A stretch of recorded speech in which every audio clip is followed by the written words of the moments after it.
امہ وبر صدیقہ وجفا ابا. جب ایسے لوگ پیدا ہو جائیں جو اپنی جوان بیوی کے کہنے میں آ کر کے بوڑھی ماں کو لات مار دے. بیوی نے کان میں کہا اور ماں پر جا کر کے غصہ اتار دیا پورے. تو اس سے بڑا بدنصیب اور کون ہو سکتا ہے؟ ارے بیوی کو بیوی کے درجے میں رکھ، ماں کو ماں کے درجے میں رکھ.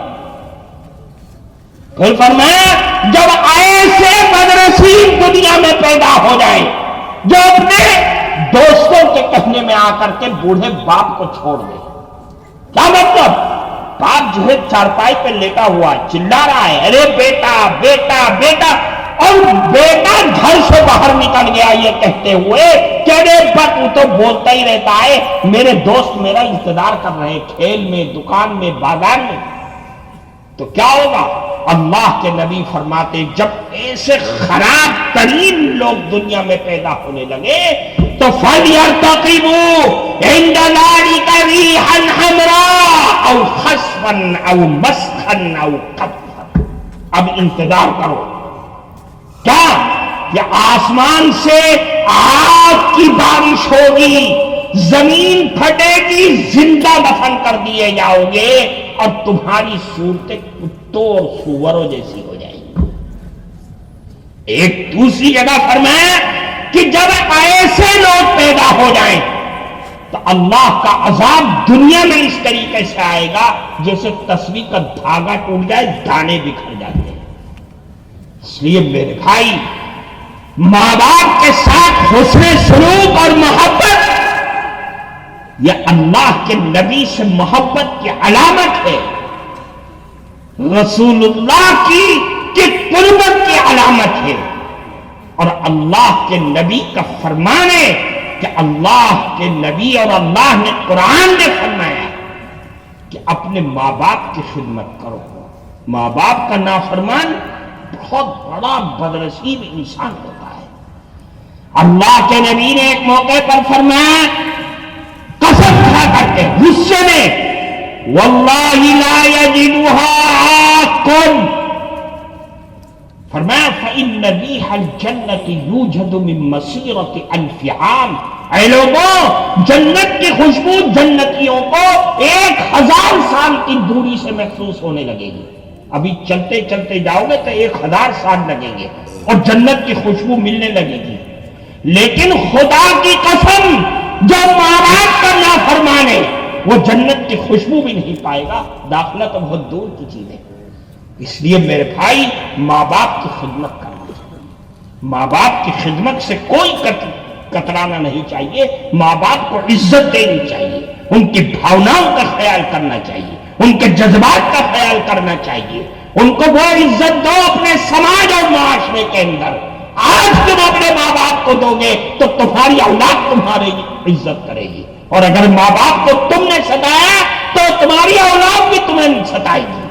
یہ نقد اللہ کی طرف سے بدلہ ملتا ہے. اس لیے اللہ کے نبی کا فرمان ہے مجھ سے محبت، رسول اللہ کی شریعت سے محبت ہونی چاہیے. آج ہم آزاد ہیں. قرآن کیا کہہ رہا ہے، رسول اللہ کیا کہہ رہے ہیں، کہاں ہماری کامیابی ہے، ہمیں کچھ پتا نہیں.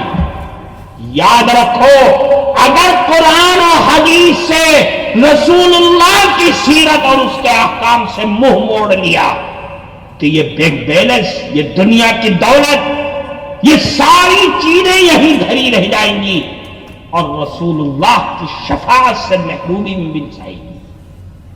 اس لیے آج وقت کا تقاضا ہے، حالات بدل رہے ہیں. دنیا کی ساری باطل طاقتیں آپ کے اور ہماری گردنوں پر ننگی تلوار لیے کھڑی ہوئی ہے. ان کے تمام حربوں کا، تمام پلاننگ کا اگر جواب کوئی مسلمان دے سکتا ہے تو قرآن و حدیث سے اپنے رشتے کو مضبوط کرتے، شریعت سے اپنی زندگی کو وابستہ کرو گے تو اس شریعت میں، اللہ کے نبی کی سیرت میں اللہ نے وہ طاقت رکھی ہے جو طاقت دنیا کے بڑے سے بڑے بموں کے اندر نہیں ہے. وہ طاقت ہے اس کے اندر. قرآن میں وہ طاقت رکھی ہے اللہ نے، ایسی طاقت جو دنیا کے کسی ہتھیار کے اندر وہ طاقت نہیں ہے۔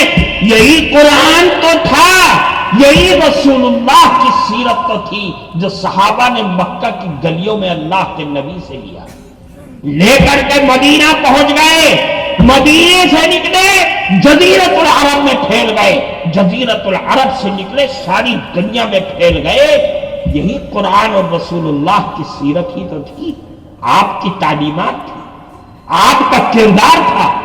وہ کردار ایسی طاقت اپنے اندر رکھتا ہے کہ اس زمانے کی سپر پاور طاقت قیصر و کسریٰ کو زمین میں دفن کر دیا ہمیشہ کے لیے۔ آج بھی میرے بھائیوں اپنے رشتے کو قرآن سے جوڑو۔ دنیا میں بڑے سے بڑے ڈاکٹر انجینئر بناؤ اپنی اولاد کو، لیکن اپنی اولاد کو مسلمان بنا لو، قرآن کو پڑھاؤ، اس کے حلال کو حلال اور اس کے حرام کو سمجھنے کی تمیز پیدا کرو۔ نہیں کرو گے تو وہی حشر ہوگا جو آج دنیا میں ہم دیکھ رہے ہیں۔ ہماری بچیاں غیروں کے ہاتھوں میں جا رہی ہیں، کیوں؟ کیا ان کے پاس اسلام نہیں ہے، ایمان نہیں ہے؟ ہے، لیکن ہم نے ان کے عقیدے پر محنت نہیں کیا، ہم نے ان کی عبادات پر محنت نہیں کی، ان کے معاملات، ان کے معاشرت اور اخلاق پر سنوارنے کے لیے ہم نے محنت نہیں کی۔ آج ہمیں یہ منہ دیکھنا پڑ رہا ہے۔ اپنے حالات کو سمجھو اور اپنے رشتوں کو ان مدرسوں سے جوڑو، اور یہ مدرسے اگر زندہ رہیں گے تمہاری مسجدیں بھی زندہ رہیں گی، تمہارا مرنا اور جینا بھی زندہ اور آباد رہے گا۔ اور اگر یہ مدرسے کمزور ہو گئے تو یاد رکھنا تمہاری نماز جنازہ پڑھانے والے بھی ختم ہو جائیں گے، نہیں ملیں گے۔ کس سے پڑھواؤ گے اپنی نماز جنازہ؟